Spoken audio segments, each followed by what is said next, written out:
And speaking of double standards, U.S. leaders now urging governments abroad to embrace internet freedom. Today, Secretary of State Hillary Clinton was at The Hague to advocate internet freedom. And today, as people increasingly turn to the internet to conduct important aspects of their lives, we have to make sure that human rights are as respected online as offline. And in the past, President Obama has also urged other countries to open up freedom of speech on the web. The more freely information flows, the stronger the society becomes. Because then citizens of countries around the world can hold their own governments accountable. But at the same time, the U.S. is making moves to tighten internet security right here at home. Federal law enforcement and national security aiming to get new regulations that would make it easier for them to wiretap internet communications. So that includes email, Facebook, Skype, and other sites. The mandate would allow the U.S. to wiretap these sites. So how can the U.S. promote internet freedom in other countries, yet restrict those same freedoms here at home? Here in studio to talk more about this, associate editor at Reason Magazine, Mike Riggs. Thanks for joining us, Matt. So we just heard from both Secretary of State Hillary Clinton and President Obama. They are pushing for other countries to spread this freedom of the internet. But at the same time, the U.S. is cracking down on these same freedoms. So why the double standard? I mean, I think there's always some cognitive dissonance between what the U.S. is promoting in terms of foreign policy and then what we're doing domestically. You can attribute this to a couple things. One, the agencies that are responsible for not violating internet freedom at home. I'm not going to say protecting it. I'm going to say not violating it. It's not the State Department. It's the NSA. It's the Department of Justice. It's local law enforcement.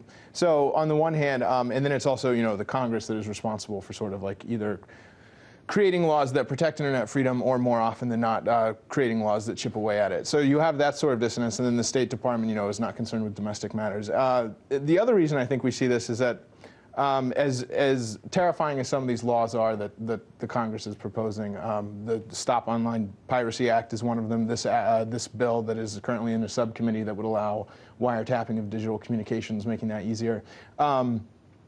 I think the other reason that stuff is it's just not quite as bad as what you see in Southeast Asia and the Middle East. That doesn't mean that there's not a degree of hypocrisy there. What we're talking about when we look at these domestic policies that we're facing is sort of our right to be left alone sort of being infringed on, right? I mean, nobody's going to tell us what sites we can and can't visit, what we can say over GChat. Really what these policies do is they expose us to interference in our day-to-day lives when we say something through digital communications that looks like terrorism or looks like a crime. Whereas in these other countries, it's of just a much lower base level of freedom. It's this idea that in China there are just sites you can't visit. In the Middle East there's words that if you type, that you can't search in a search engine and stuff. So there's dissonance there, but it's far enough apart that we sort of have the luxury of being able to lecture these countries about what they should and shouldn't be doing.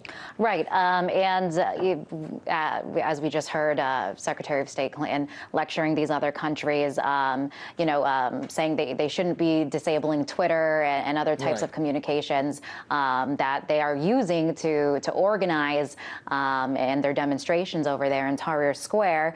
But it's not like this is totally unheard of in the U.S. Something happened in California back in September where cell phones are disabled. So I know you're kind of aware of situations right here in the U.S. where the similar things have happened. Yeah, the Bay Area Rapid Transit, which we know by the acronym of BART, which oversees the transit system in the Bay Area in California, shut down cell phone service during the beginning of the Occupy protest because they saw on Twitter and other social networks that protesters were going to try and move from one protest area to another via the transit system. And, BART got, again, BART is sort of a militarizing police agency, which we saw right now. I mean, they had an incident where they shot a restrained suspect, I think 2 years ago. But what BART decided to do was they shut down cell service. They didn't actually have a policy regarding this. after the fact, they came up with a policy saying anytime public safety is in jeopardy, we reserve the right to restrict cell service.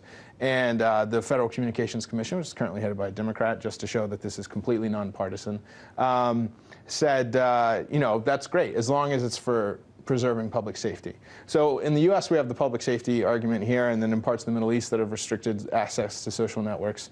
It's also being wrapped in that same language. The real point, I think, is actually to prevent regime change, which is what they're going for over here. And again, this is just basically us being on opposite sides of this issue, though we are moving much closer together. I think eventually we'll see these countries liberalize, and unfortunately, I think we'll see U.S. internet policy and communications policy get more restrictive over time. I mean, we'll have fewer negative rights to be left alone on the internet. So you're saying that we are moving in the direction of these countries that we kind of criticize and condemn? Yes, and I think they're also moving towards us at the same time. I know it's and probably the place that a lot of world governments are going to find themselves maybe 5 or 10 years down the road is one where a place like you're much freer to use the internet in China and much less free in your internet activities, or at least you're going to have to be much more cautious in the United States. And you just mentioned what happened in California, right. And with this new push to regulate the internet. Do you think that we might see more instances like this? There's definitely a possibility. I think as of right now, the people who see nothing wrong with restricting internet freedoms, I don't think their primary interest right now is being able to shut down access. In fact, I think they actually like the idea of us using as many social networks as possible, because what they want to do is they want to eavesdrop. They want to be able to sweep for data. They want to be able to you know, quote unquote, prevent threats before they happen. So I honestly think that the sort of prevailing ideology regarding internet censorship is one to actually let people say as much as they want, then let us watch, let us collect it, and then let us do whatever we want with that information, whether that's indefinite detention or whether that's shutting down websites. But there's definitely the prevailing ideology is let this get out there and then let us react however we want to it. Very interesting, Mike. Thank you so much for weighing in on this. That was Associate Editor at Reason Magazine, Mike Riggs.